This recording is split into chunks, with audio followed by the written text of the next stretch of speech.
The Interfaith Council of Western Massachusetts is in the forefront of regional efforts against anti-Semitism, Islamophobia, and all forms of hate and discrimination.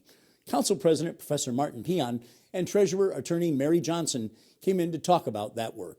The Interfaith Council has actually been around for quite a long time. The origins go back to the 1970s.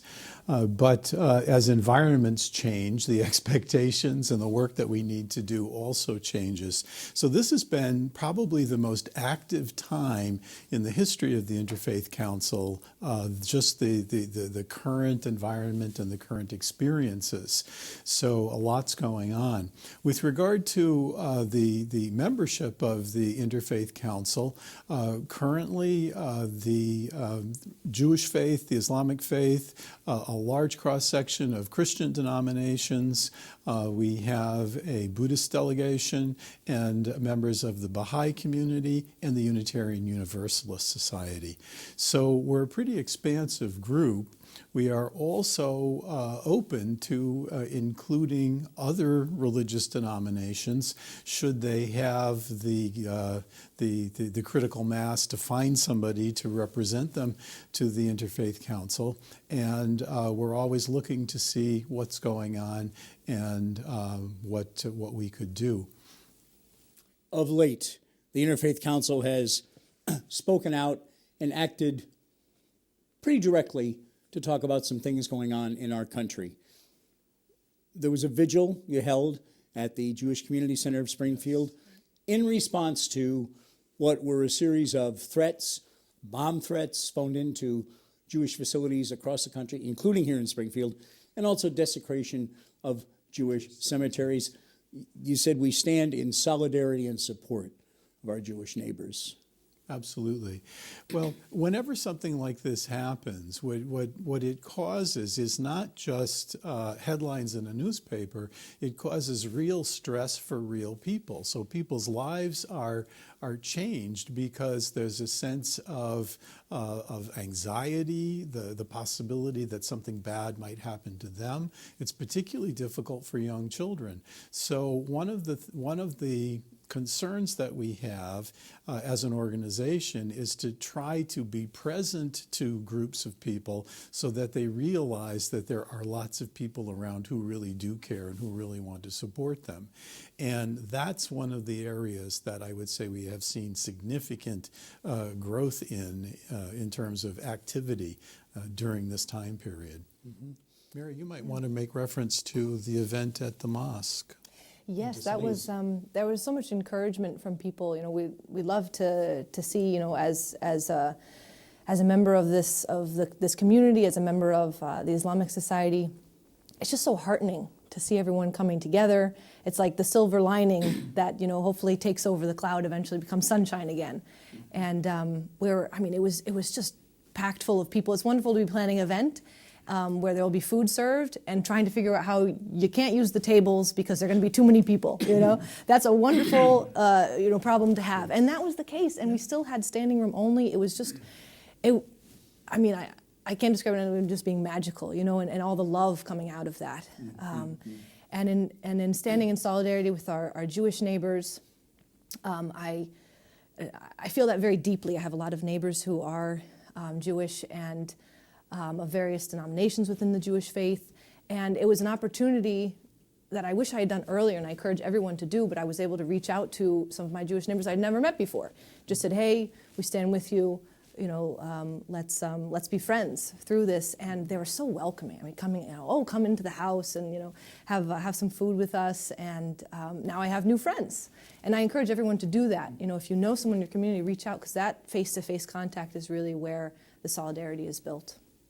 Just as the Interfaith Council has targeted anti-Semitism, Islamophobia is clearly a concern in our country and really in the Western world right now. I certainly don't have to tell you, as a person who professes the Muslim faith, it may be a little more difficult in some ways to profess your faith openly, to walk down the street, to wear the garb that identifies you. There are people who are angry at someone just for being Muslim in this country today.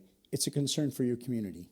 Yes, that's true. And our response is, would you like to come for dinner? That's our general, that's what we're trying to promote, and also asking everybody in our community to meet your neighbors, to know your neighbors better, walk down the street, say hello to people.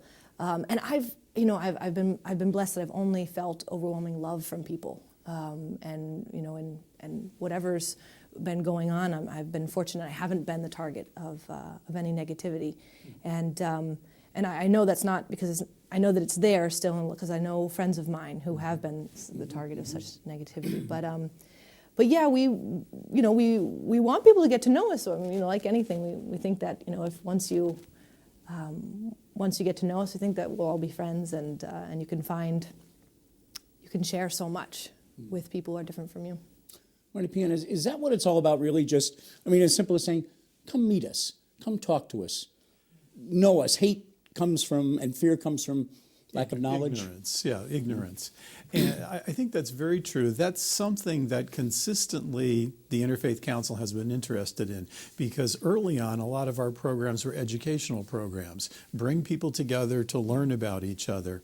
But what has happened as the environment has shifted is that it's become even more important that we accomplish that same objective. Get to know people. Don't make decisions based on something you read on the back of the newspaper or in the grocery store at the checkout line. See what's really going on. Observe. Part of the understanding of having an interfaith council was that this way, representatives of the different communities would meet together on a regular basis and get to know each other. And then it was through that friendship that we would be able to cooperate further. Because if something happens, I don't have to find somebody in the Islamic community. I already know somebody. So I can instantly connect with somebody and say, this is what's going on. How can we collaborate? How can we help? So it's become an important vehicle for a lot of different religious traditions to keep in touch with each other and to have a good, solid, structured relationship. We meet once a month. We work together throughout the year on various types of programs and projects. And one of the big changes with the situation that we're in now is that the level of connectedness and collaboration and cooperation has just grown incrementally. So at this point, the Jewish community, the Christian community, the Islamic community, the Baha'i communities, we're closer than we've ever been. So as Mary pointed out, where's the silver lining in all of this is that it has actually bonded the communities more closely together.